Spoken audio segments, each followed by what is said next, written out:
once a month. All right, good. So I want to welcome every one of us to today's Spotlight edition. One of my biggest desire as a vet, a young vet practicing in Nigeria, it's my ability to encourage the democratization of opportunities, of knowledge, and then of course of opportunities.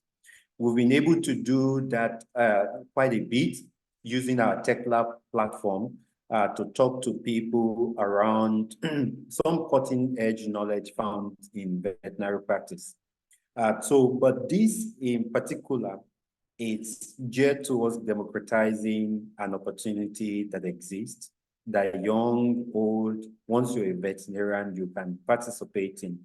And the person who is bringing it to us, this opportunity to the forefront, is one of our own. One of so I really don't know how well to qualify.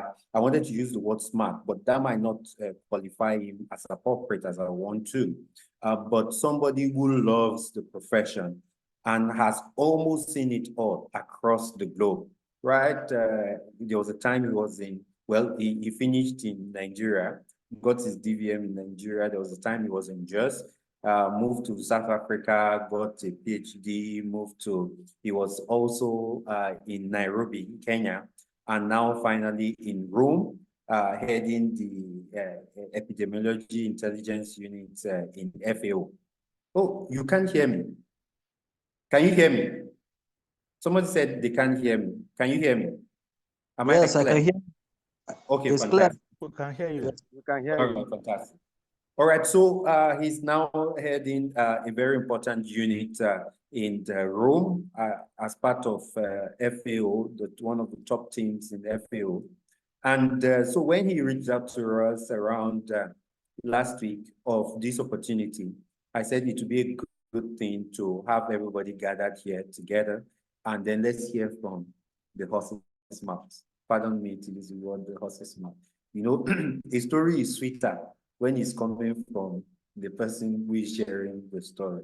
So people, if you don't mind, I want you to help me welcome on board Professor FOLORUNSHO FASINA. Say, backend, can we spotlight him, please? I have two questions. It's still spotlight.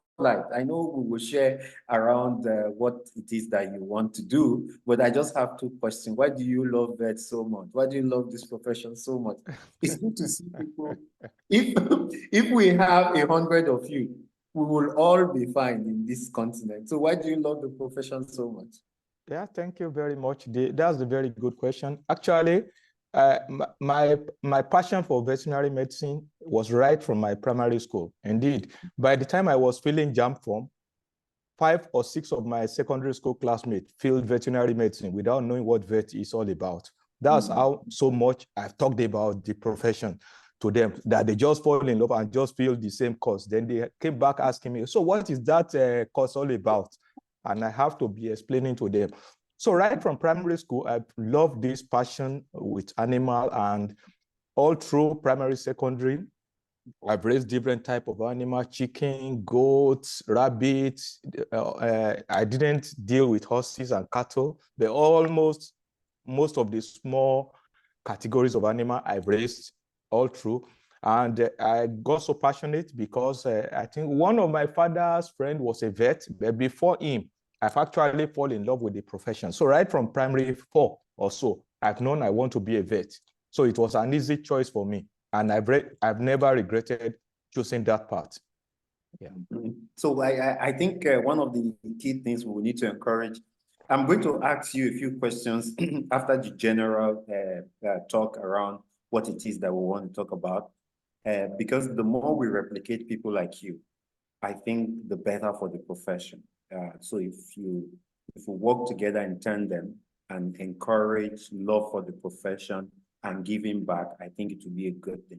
All right, so now we have almost 70 people in the room. I think more will join, but we have it recorded and we'll be able to share the recordings across all various platforms when the time comes.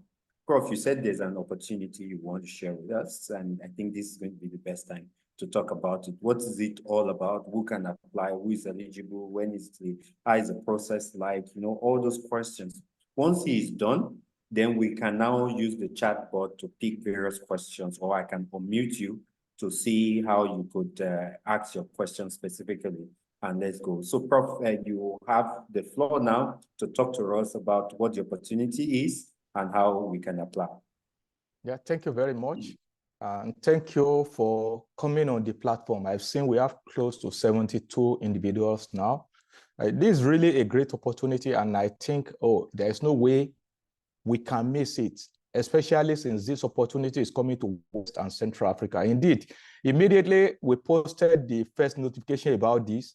Colleague from East Africa called me, especially from Kenya, from Tanzania, and also from South Africa. I got about 2 professors who called me and said, why not South Africa? Why not East Africa and all those things? I told them, don't worry, your own is coming. They said, but you know you are one of us. I said, well, I know. East Africa, I'm West African, but I'm primarily Nigerian to start with. So basically, this opportunity is about building capacity in risk assessment.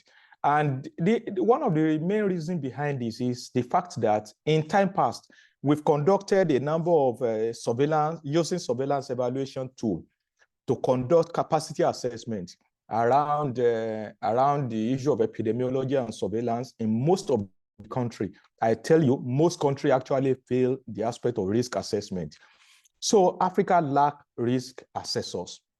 And in most cases, when we want to do real good work in risk analysis, we have to import people from Europe. We have to import people from the US. So how should it be that 60, 70 years for most countries after having independence, we are still importing experts from all these countries to come and lead us in Africa? So we need to begin to think differently. And this is one of the main reasons why this program is funded. Actually, if you have to pay for this course, this particular program, each person that will be involved will have to pay close to $20-something thousand, because you can fact check me. You can check on the website of Epic's Analytics. Just a 2-week course they'll be doing from the end of April into early May is costing $2,000.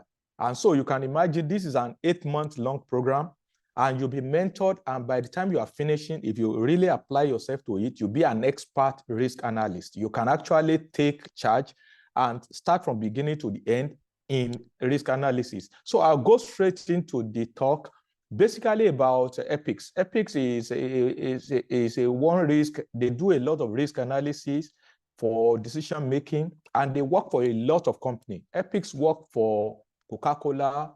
They work for John Deere, the big tractor manufacturer. They work for so many organizations in the US, and I've seen that they work in more than 30-something countries that I've checked. So it's a company that is well known globally, especially in terms of risk evaluation.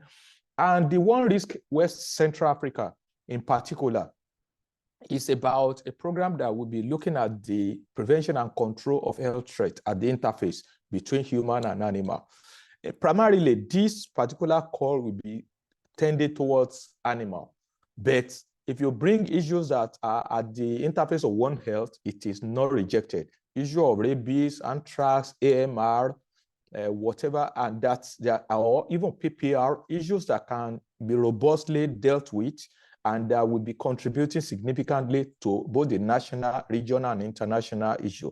So the OneRisk is a capacity building initiative, particularly focused on low and middle income countries. The funding comes primarily from USDA APHIS. USDA is equivalent of our Ministry of Agri in Nigeria, but for the US. APHIS is a special brand within the ministry that handles issue of capacity building, issue of funding of research, funding of surveillance in many countries of the world. So for this particular OneRisk program, West Central Africa, the first focus is to improve animal health and surveillance system and to strengthen communication within and between region and international level, and to foster regional collaboration as well as research. You see, we need to begin to leave a stage wherein the universities see themselves as different, the ministries see themselves as different, the society see themselves as different and they don't even interact.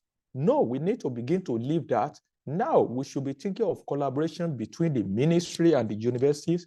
If ministry need backup expertise, they should first call to their university and look for the strengths there and work with them. Look to the research institute, work with them. Look at the different production institutes, look at them, look at all those facilities and capacity that are within and work with them first. So the main objective is to collaboratively identify and evaluate disease surveillance in data production, in animal, understand epidemiology of and health risk, especially at the interface, and improve disease surveillance. One of the things I've seen with most countries, I've been to at least 2/3 of all the countries in Africa. And one thing I know is that most countries are data rich, but they are analysis poor. So if we go to the ministry, for example, I've got a PhD student at the moment who is working with me in South Africa. And when he started, we wanted to use the economic analysis from Nigeria to work on salmonellosis, non-typhoidal salmonellosis. I say, oh, Prof, there is no data, no those. I say, who told you there is no data? Let's start. So when we started, we reached out to the ministry, we reached out to the relevant institution, primary health development agency in Abuja, NCDC, and so many other agencies. And before you know it, this guy pulled together an incredible pool of data you can never think of. I tell you, from his PhD, now we've published 4 papers now, and we are still counting. So at the end of the day, he asked me, where is all this data coming from? I said, well, that is what you need to do. The data are there. It's only that we don't look rightly. And from the data, what did he need to pull this data together? He just selected 2 junior officers who are working under a deputy director, and they begin to harmonize all the data he needed for him. And for the data we need expert opinion for, we use expert opinion survey to gather those data. So these data are there.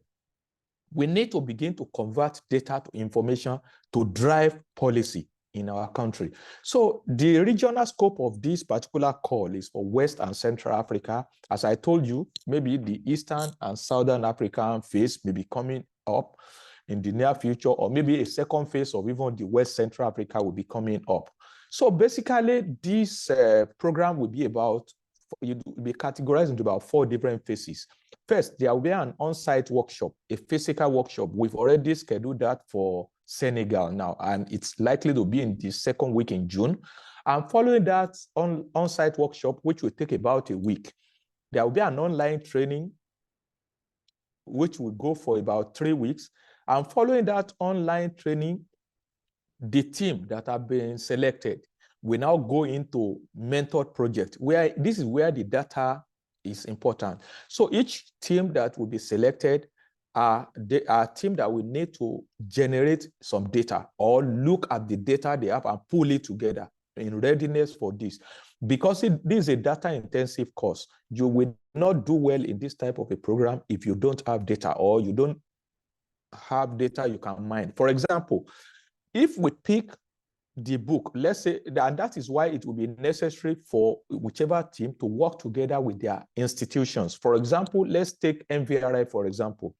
If you pick the bacteriology book in MVRI and you are looking for data on brucellosis, and you have the permission of the director, the executive director, to utilize the data, because ultimately you want to inform policy that will drive significant policy in the country. If you have this permission and you begin to look at those data, you will find out from the historical and the modern data, you will have more than enough data to publish, to drive policy, to develop policy brief, to develop control plan, and to develop so many things. If I can give you a quick example, in 2006, 2007, I was doing my master's, and I was really data intentional with regards to avian influenza in Nigeria. I tell you, the data I mined from Nigeria on avian influenza between 2006 and 2007, up till last year, I'm still using those data. We still publish a paper in the AMIA Journal of the American Informatics Association, even last year. And these are data of 2006 and 2007. So if you learn how to archive and utilize your data, you can do unlimited things with them. So at the end of the day, there will be a final workshop also, which we will determine where it will hold in the course of 2025, wherein all the people who have gone through this mentorship will now come back and present their reports. And part of the presentation of report is also to prepare a peer-reviewed article, a high-quality peer-reviewed article, because we'll be targeting high-quality journals for publication of those articles. So in total, we are hoping to select about 10 groups, 10 teams. And each of these teams may be 3 to 5 individuals. Somebody recently asked me, oh, what if the team is 6 and each of the person in the team is playing a significant role? I said, well, there is no big deal about having 6 instead of 5. The only thing is, I don't know, we will present to the team whether the 6 will be facilitated to come for the physical meeting, or they will have to select 5 or 4 out of them to come for the physical meeting. And so the total period for the program goes from now until about March, April next year. So let's go quickly to the webpage to see. First, this is the webpage of Ethics Analytics. If you type Ethics Analytics in Google, this is what you are likely to see. And this is Ethics Analytics up here that you can click. But if you open it, when you click open that page, this is the first thing you are likely to see. And so this organization do a lot of online training. They do physical training if you are able to go to the US for their training, but they do a lot of training. They even do a lot of financial analysis. They deal with a lot of banks and all those things and do risk analysis for them. Maybe the risk of fraud, risk of being scammed and all those things. So they do all this. So in terms of, for example, this is one of the recent call for a training. This will start at about April 27 up until the second week in May now, in terms of modeling food safety and animal health risk using R. And so if you click some of their practice area, you will see the capabilities. You can see this. If you click in terms of model assist, if you have challenge with selecting a model that fits your work, you can use that. And if you now zoom down to OneRisk also, this is the link. The link for OneRisk is also available on that advertisement that had been shared. And if you click it, this is the likely page that we open for you. And when you pull further, you will see this. You can see application, why participate, expectation, eligible country, summary of the program timeline, and they apply by March. You need to click that, and it opens this maybe basically for you. For example, this is about why participate. This is about expectation or eligible countries. This is about frequently asked questions. So let's say you now click open that, apply. This is what we open for you. This is the first page of the application. And when you read through this instruction, it's both in English and French. You click next. It's English and French because we have Francophone and Anglophone country within Eastern and Southern Africa, within West and Central Africa. We also have a Portuguese-speaking country. Unfortunately, we can't add the Portuguese transliteration, otherwise it becomes too big. So when you finish reading the instruction, you click next. It just takes you through the pages. And at the end of the day, you finish. So as I said, the program is funded by USDA APHIS, but it has the support of WOA, World Organization for Animal Health, and is facilitated by OneRisk, by Ethics Analytics. In this program, there will be mentors selected from all over different countries within West Central Africa.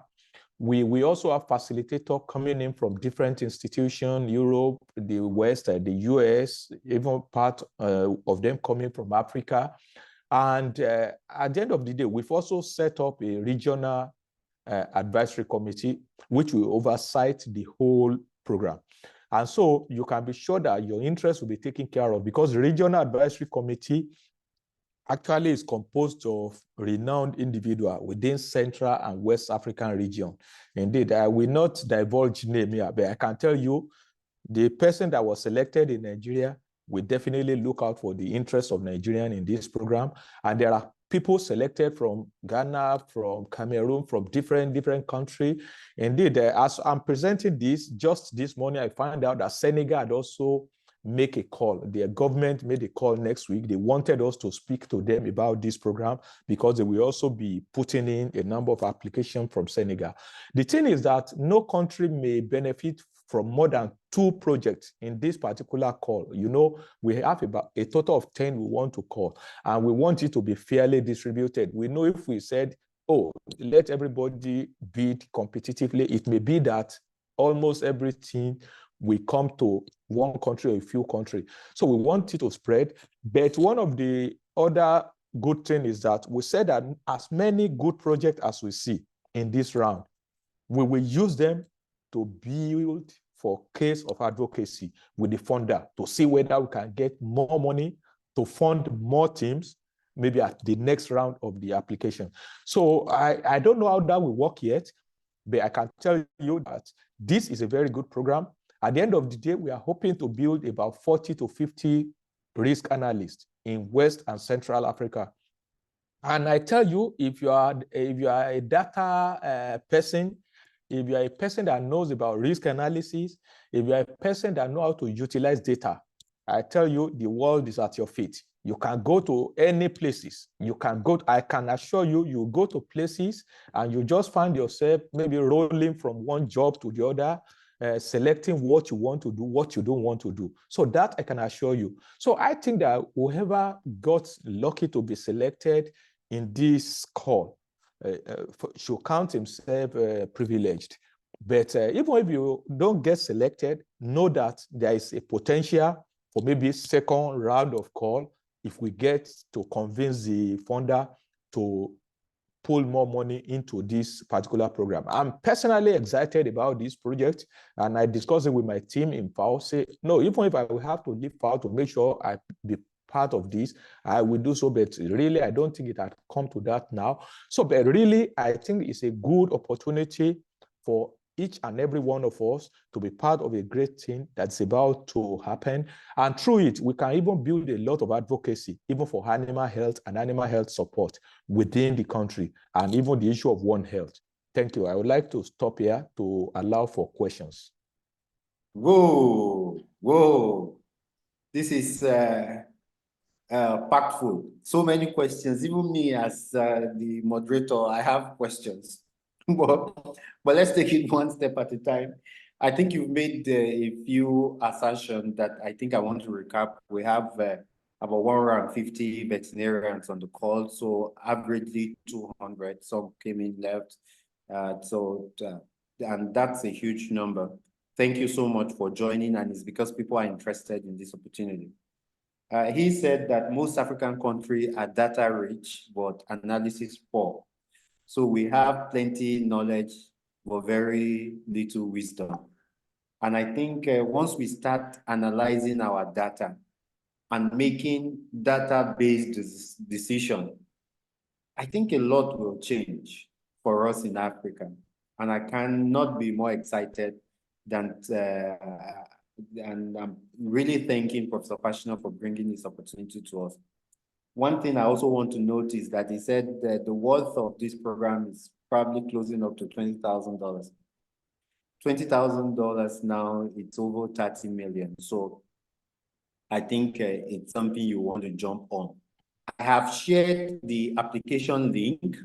I didn't share it in my advert because I wanted people to come in, but I've shared the application link on the chat. And I think after this meeting, I will be sharing the application link together with the video, the recording, so that more people can participate. So a few questions, Prof. And you can type there are 2 ways. You can raise your hand or you can type your question in the chat. Then I can attend to any one of them during the course of this meeting. So how many people are you looking at speaking from Nigeria, Prof, if I want to ask you that directly? So we know that is a very competitive spot. I'm also going to apply. Go ahead. Yeah, sir. thank you. Actually, for a case of Nigeria, I'm still trying to bid for maybe possibly more inclusion based on country, because Nigeria is at a particular conundrum in that you can only best yourself. We are too big for our size. And so that is a sort of an advantage and a disadvantage. For example, if you are randomizing and you are giving everybody fair share, that means we are on the losing end, because for 200 million people, if you are selecting possibly the same number of people compared to a country that has maybe less than 10 million people and you are giving them the same privilege, possibly we are shortchanged. But unfortunately, geography and politics don't favor you in some instances. If you happen to be a child that come from a father with 20 children and one or two child, well, you just have to take it. So currently, the arrangement is that not more than 2 teams will be selected from any country. But the additional advantage you have here is that you can build a transnational engagement. For example, let's say you pick the issue of anthrax now, and you want to look at the risk of anthrax in West Africa. In that wise, you may have a collaborator from Ghana, a collaborator from Nigeria, a collaborator from Nigeria, and you pull your team together, and you put together your short proposal at this stage and present it and begin to think of where are we going to get all the data we needed for this. We've had a lot of challenges with anthrax in recent time. That can be a good opportunity. It now increases your potential in that you are not limited to only those 2 coming from your country, but you also have advantage of transnational engagement, which will be one of the considerations in this call. Again, let's say you look at the issue of maybe the past issue of Ebola that occurred between 2014 and 2016 or so in West Central Africa. That can be another opportunity. Let's say you look at the issue of engagement that cross actually from animal health to public health or so, and maybe that cross boundary. Maybe you are looking at the issue of value chain that make, for example, we know that pigs are transported all the way from Nigeria, from Lagos all the way to Ghana, and from Ghana all the way back to Lagos. So that one cut across a lot of value chain and road networks. So in that wise, you increase your chances. So these are some of the way I think we can increase our chances. But unfortunately for now, not more than 2 teams will be selected based on country level proposition. All right. So 2 teams, meaning slightly competitive. 2 teams of maximum of about 5, 6 individuals, maybe 10, 12 or so at the end of the day. All right. So somebody now brought up this question, and I think it makes a lot of sense. From the application, it suggests that the application should be at team level. So it means that individuals cannot apply, only a team. No, we actually consider that. If you see, when you are filling the application, it gives room for individual, it also gives room for teams. So you can apply as an individual, but what we will be looking at is if you apply as one individual, we'll be thinking of teaming you up together. We possibly think that there will be better analysis and better data gathering when you work as a team.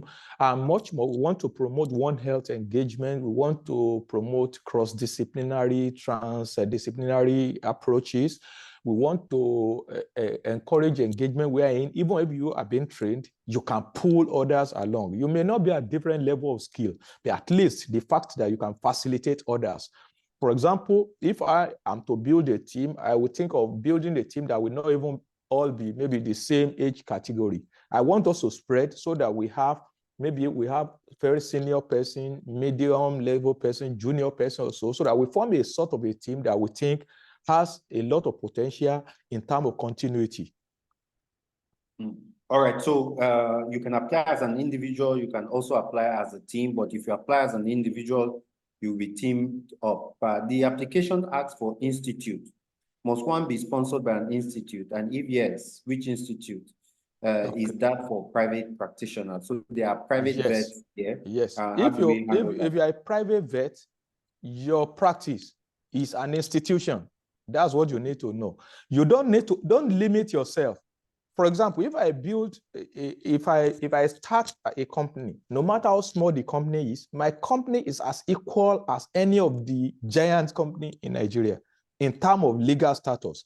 So don't limit yourself. Oh, my clinic is just a small clinic in one backyard corner in Bukuru. No, it doesn't stop you. indeed be bold to apply and say, oh, and if you come, let's say they invite you for an interview, say, yes, I have an institution. It is called this. It's a one-man institution for now, but we are planning to expand. So that is the reason. Institution is just the affiliation with which you are applying. It doesn't mean you must come from the government institution or government university, or any private individual is free to apply for this opportunity. Prof, that's good news. Farmalat is also an institute, you know. So you cannot say you have a small clinic. That clinic is also an institution, and you should be proud to state it that way. Is it possible for good projects, even is it possible for good projects, even though not successful, to be able? Okay, so somebody is saying that just in case, no, don't let us answer this question yet. So let's focus on why we should be successful. What's the team composition? Is it just veterinarians, or it can, I hear you say it can be across yes, it doesn't have to be veterinarian alone, even though the founder of this particular project is a animal health oriented ministry from the US, but it doesn't have to be vets alone. Indeed, based on our discussion with them, I have a meeting with their representative who is based there in Belgium recently, and based on their view, they are open to cross-disciplinary engagement as much as possible. So it doesn't have to be vet alone, can be. I've seen lab technologists asking me questions on this. I've seen, I think, pharmacists even ask me questions on this. I've seen microbiologists ask me questions. So definitely it shouldn't be vet alone. All right, so it's cross-functional. Sir, I'm positive, but if 10 people will be picked, then some won't. Please, can you read my question? So I'm reading your question, but I'm not understanding your question. Okay. What is well, I think I understand that question. The essence is, okay, if 10 person and we have to apply, and maybe 20 professors apply, my chance of being taken is minimal. No, it doesn't have to be that way. As I told you, some of the applications that we think are very strong, that does not qualify in this first round, we want to also use them for advocacy. And if that advocacy gets through, and the funder are willing to commit more funds to this, you may find out you may even be called based on the strength of your application, and you can then indicate whether you still want to continue with it or not. So it's not just because you apply and you are not one of the first 10. Even Jesus, when he has his 12 disciples, there are still other disciples that came in after the first 12. So definitely it shouldn't be limited to those 10 originally that may be selected from the country. All right, so I think I need to say this as blunt as it could be. So don't fail before even applying. Some people bring up a lot of barriers, and once the odd is not looking so good, they want to drop even before applying. So go ahead, even if it's not picked, you never can tell. Go ahead, do the application. As I said, I also will also be throwing in a few applications. So let's throw it out. He has said that he's going to pick up those applications and make some advocacy cases. And you could just be that one team that will be advocated for. So what is considered a good project? Can you please highlight on how winning projects will be judged? And I think that's a very important question. Yes, this is like asking for rubrics of marking the exams now. So I will elaborate on it without giving out maybe the answers. So basically, a good project, we are looking for projects that can facilitate national level discussion or regional level discussion. It doesn't have to be maybe national level project. It can be region. For example, you can say in the Southwest region or in the Northeast region, or if you have a sectoral issue like that, but that can facilitate a broad-based discussion, can facilitate practical solution, can facilitate, because we are looking at opportunity wherein even after you develop your model, you finalize your model, you engage and finalize the work, we can then use that and link you up with maybe potential funder who can help you implement the outcome of whatever you've come up with. So that is also another phase of the project. So we don't want something who just want to do tabletop or desktop work, and it ends there. So issues that are germane, issues that can help in addressing major country challenge will be of importance to us. Maybe you think of issue that, oh, I think I want to focus on food security, and issue I want to pick is this, but it will solve major issue in food security. Definitely, that will qualify. So it depends on how you think in your mind. For example, I'm sure if we pick an average person in Nigeria and you say, give me maybe 5 problems in the field of public health, animal health, environmental health in Nigeria, you should be able to sit, if you've been considering it, and if you are aware of your environment, to know those high-sounding topics that should fly.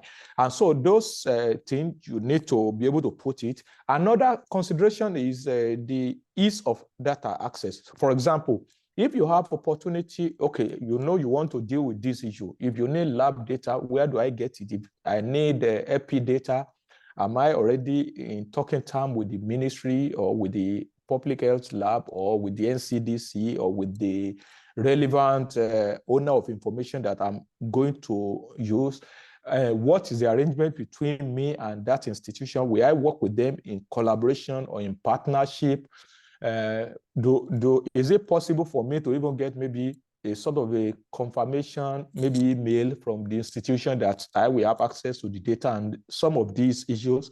So if you have all these things, I'm sure that the likelihood of your application succeeding is high.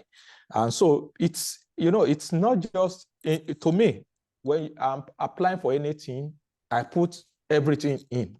I don't defeat myself.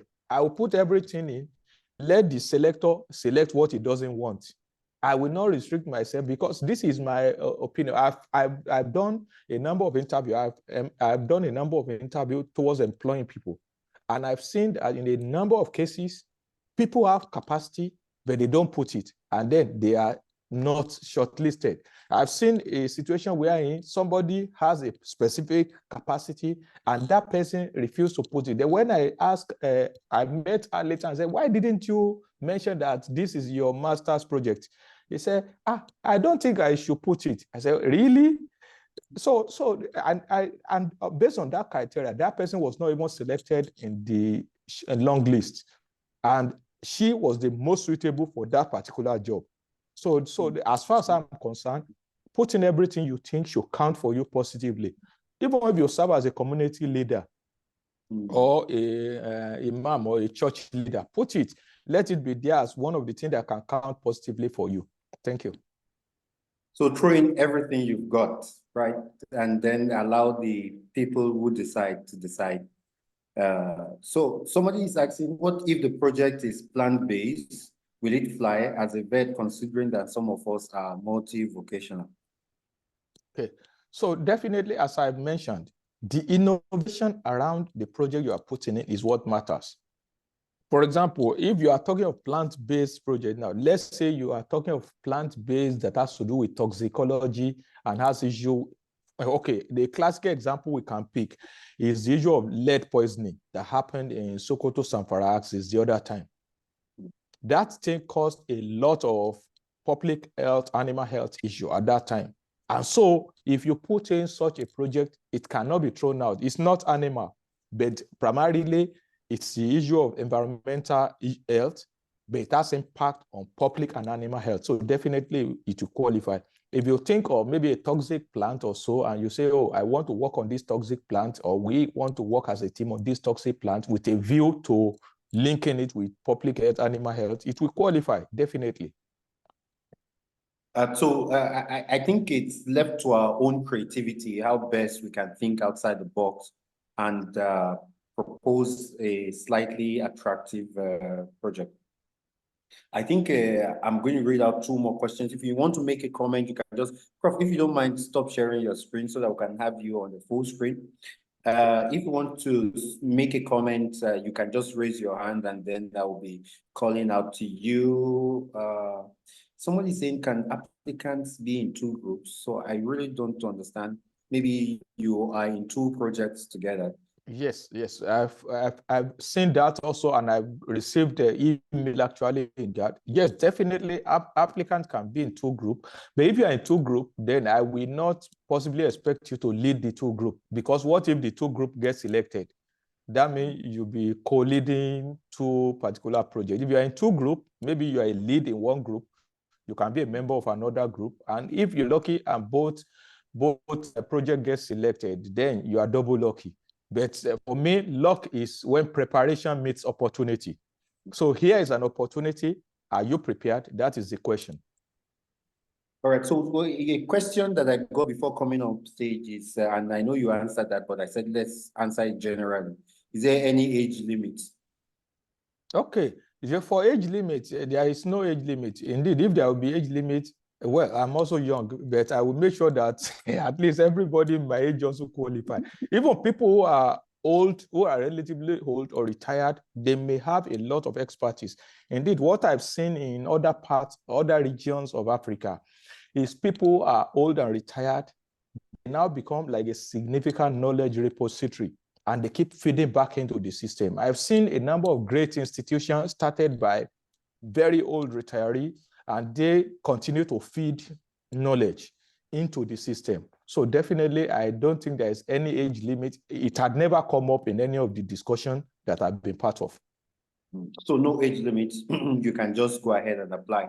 As somebody is asking for the deadline, I can easily say that, but I'll allow Prof to answer. Yeah, the deadline for now is 22nd. So you still have about 10 more days to consult the ancestors and think of what you want to do and put on the platform. So, but maybe there will be a possibility for extension, or there will be a possibility for a cutoff on that day, depending on the number of applications we've received. But I can tell you that it's really exciting, and a number of people have already begun to put in their applications. Indeed, next week we are speaking with the government in Senegal with a view of thinking of how many possible applications will come from there too. And you know, the president of Senegal is actually a One Health person. He's actually the chair of One Health for African Union. So they are really, really very keen from Senegal to also put in all sort of strong application. Thank you. So application closes 22nd of March. So you should please do well by going to the website. I've shared the link again on the chat severally, so you can all you can do is just copy it and then go on the website, study more about it, and then and get it through. So I think I've basically answered almost all the questions. You said, how do I key in as an MPH student? So so I think that's about the final question. Then I will ask two questions outside this, and we will wrap it. You will have the recordings shared across all various platforms immediately after this. We have over 160 in the room now, so it means that over 200 people joined the meeting. Good number, so more people will watch. If you're confused about anything, you can go back and watch the recordings, and we'll share the link. So MPH student, so I guess that's a master's student, right? Yes, definitely. MPH student is very well qualified to apply. But as we said, it's better to team up and form your team. But if you're applying as an individual, because I see that question flagging up again, you can still apply. Maybe you've not even think of the people to join you in the team now. You can apply and maybe put potential candidates that may likely join you, and then reach out to those individuals and think of talking together and strengthening your application. If we see some application that has merit, strong merit, but are not well structured enough, we may send it back for some restructuring, and that may also be considered as part of the final proposal. But we have a team of reviewers who will review all the applications, and based on the feedback, we'll be doing this final selection. Thank you so much, Prof. My two aside questions before we call it a day, we'll call it a day. Okay, I see people sharing their email. I think because we didn't collect the data for this meeting, we just opened it, so there was no registration. It will be difficult to send these recordings through to your email. But what we could do is that wherever you got the link to this meeting, that's the same channel we're going to pass through. But if you if you got the link through, and I could just drop my WhatsApp number, so you just say me hi, and I'm going to be sharing the recordings with you directly. So we're not going to be sharing the recordings through mail, but we will through the platform in which you got the invitation. Prof, how do we? So I know there are opportunities. I've listened to you over and over again. I see the way you talk passionately, and listening to you will make everyone believe that opportunities are there. They are just there, scattered. Mm-hmm. But looking at it from the other angle, I work with a lot of young vets also. When you talk to them, the feeling or the vibe you get is that opportunities are so scarce, like the whole world is coming against them. So we hear from you, we think that they're in abundance. We hear from young vets, we think it is scarce. Who is right, who is wrong? Okay, so let me give you a personal story. The first international assignment I handled for, I think, Atomic Energy Agency, I actually applied together with my boss, my immediate direct boss in MVRI then.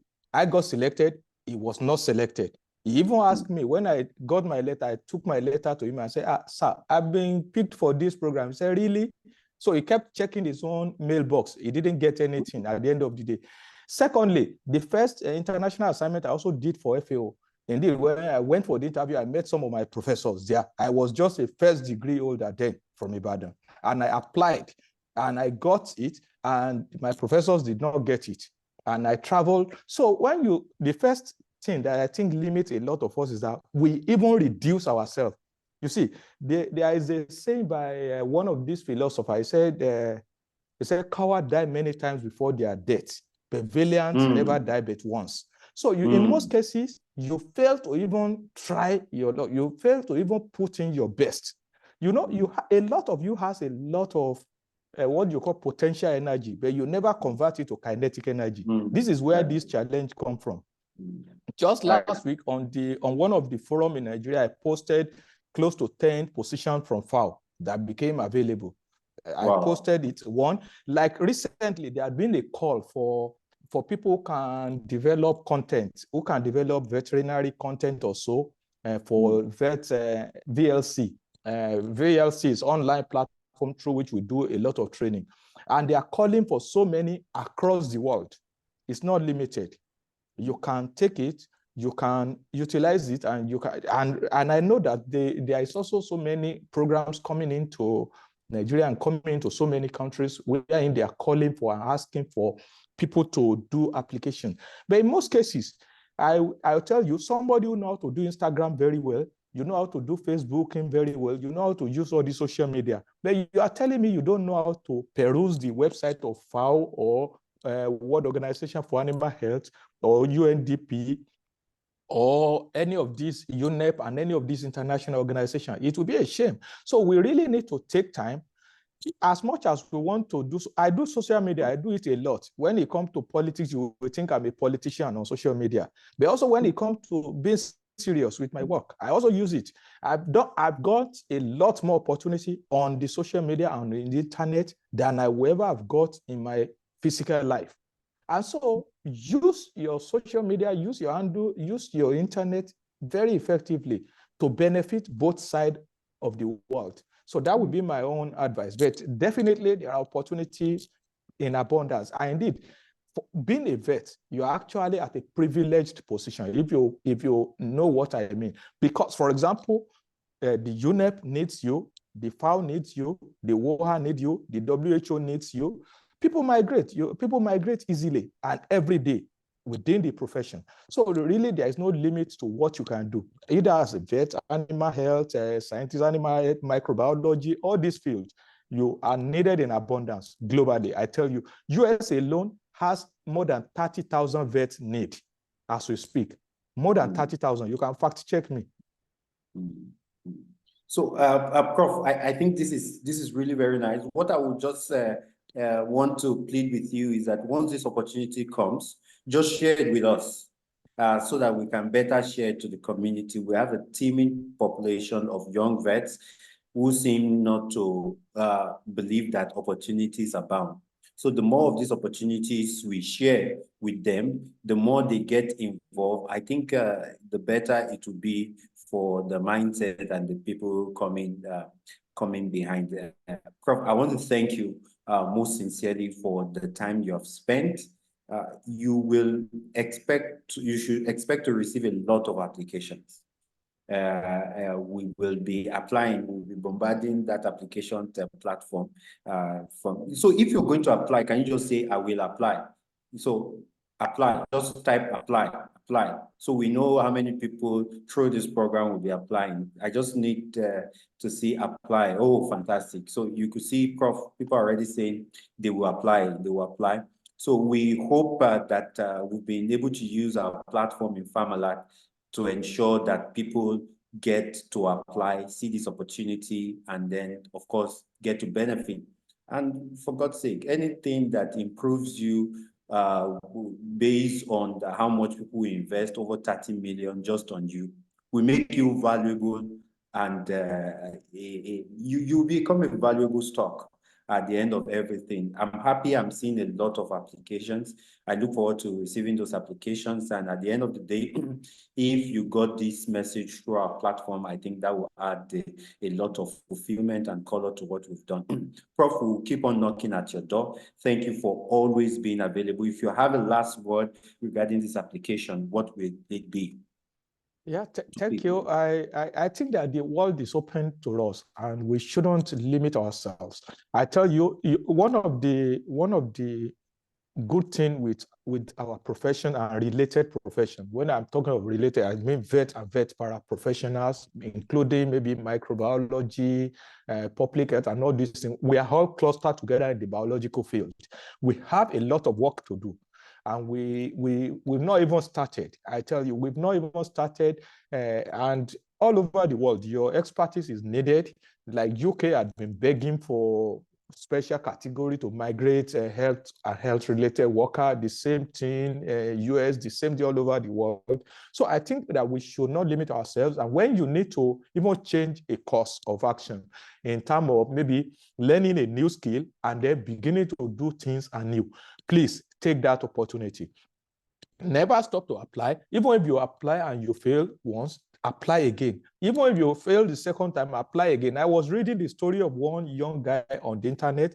He told us of how he applied close to 100 times for scholarship. And the year he got scholarship, he got 3 scholarships in prestigious universities. He got in Cambridge, he got in Oxford, and in another institution. 3 of them the same year. And he had applied close to 100 times. His story is on LinkedIn. So please never fail to try. Put in your best, and don't limit yourself. Don't set boundaries for yourself. Thank you.